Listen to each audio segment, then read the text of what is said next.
Welcome back to Spotlight here on MMA Draft. I'm Frank Trigg, and today we're speaking with Gage Duhon. He actually corrected me before we started taping to make sure I pronounce his name right. Obviously, I got to kind of respect that, too. When a guy kind of corrects me and checks his name, and you look at his bio, he's a two-time world kickboxing champion. So I'm a little nervous because you've all seen me get knocked out quite a bit. So I'm a little bit nervous about this one. Gage, how you doing, bud? I'm doing good, and you? Can't complain. Can't complain. You know, I read you through your bio. Tommy does a real good job over at MMA Draft. Give me a lot of bio sheets on you guys and let me know what's going on. I saw in here that you placed 6th in state your senior year and only your second year of wrestling. And that was after you'd injured your ankle and you still beat 3 guys. Yes, sir. How come you didn't start wrestling earlier if you were that good? Well, I didn't want to start earlier in my career because I didn't like to cut weight. My 2 belts that I won, I won them at the weight that I walk around at, and I didn't like to cut weight. And then once I started getting more into more, realizing I was going to have to cut weight for my career, yep. I was like, well, might as well join wrestling and start up. So, yeah, my senior year, I messed up my ankle real bad 2 weeks before state. And what did you end up in? You end up placing 6th that year? Yes, I ended up placing 6th. I pinned a guy in 22 seconds. And I pinned another guy in 38 and another guy in 38, all at state. And I ended up beating 5 out of the 7 people I had to wrestle. Jeez, wow, that's a great day. Now, the guy that won it, did you happen to wrestle the guy that won it? No, sir, I didn't get to wrestle him. He's on the other side. Okay, the 2 guys you lost to, what did they end up placing? One of them placed 1 state, and the other one placed 2nd. Oh, wow. Okay, good for you. Good work. Now, let's talk about your dad. I'm sorry, say again? I wrestled him earlier in the year. And how'd you do against him earlier in the year?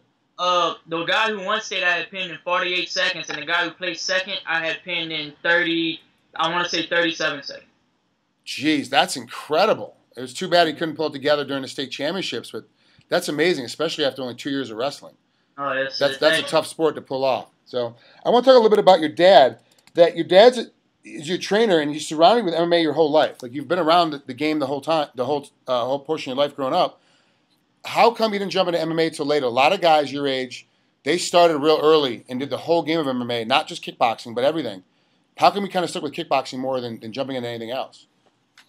I've been training it all since I was 2 years old, but I didn't start competing until 18 because in Louisiana you can't compete until you're 18. Yeah. But I like kickboxing more because when you're beating them up, they can't hold you and get away from you. Oh, yeah, okay. That makes sense. You know, a lot of people don't like the portion of MMA because if you hit me, I'm going to grab you, and I'm going to try to slow the pace down so I can recover. But it's also a tactic. It makes MMA, for me at least, a little bit more interesting because guys I've hit and I thought for sure were falling down, all of a sudden they were not. They were back in the game, and I ended up losing anyway because they were just better at the stand-up game than I was.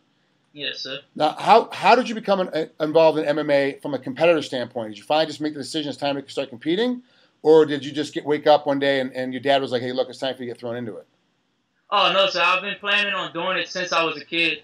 My dad's training. Whenever I saw Dustin coming up and my dad training Dustin and everything, I wanted to be like him. So now I'm carving my own path.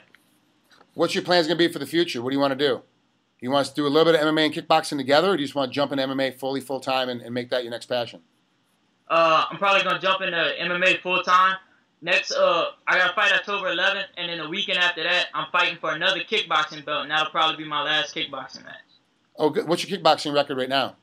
Right now, I'm 6-1. Okay, and so when you get out of there, you'll be 7-1, and that'll be your kickboxing record, and you move on to MMA full-time. No, sir, it's a tournament. I'll have to fight 2 fights Saturday and 1 Sunday for that belt. So you'll end up potentially being 10-1 in your kickboxing career? Wow, good for you. That's good work. All right. I appreciate you coming out with MMA Draft. Good luck in your next fight coming up, and I'm really interested to see how you do in that kickboxing tournament. Because fighting those grueling tournaments in kickboxing, even if you knock him out, the first guy in the first round, he can give you a little bit of damage that makes you suffer the second time on that Saturday fight. Both of these right here, I have to fight 2 fights Saturday and 1 Sunday. Wow, that's what you do. That's how most tournaments are run for Muay Thai. Yes, 2 on sir. Saturday and 1 on Sunday in Louisiana. Okay. Yes, sir. Well, I fought for these in Orlando, Florida. Okay, so close by, but another state. Yes, sir. All right, I appreciate you coming on here. We'll talk to you soon, bud. All right, thank you. You have a great day.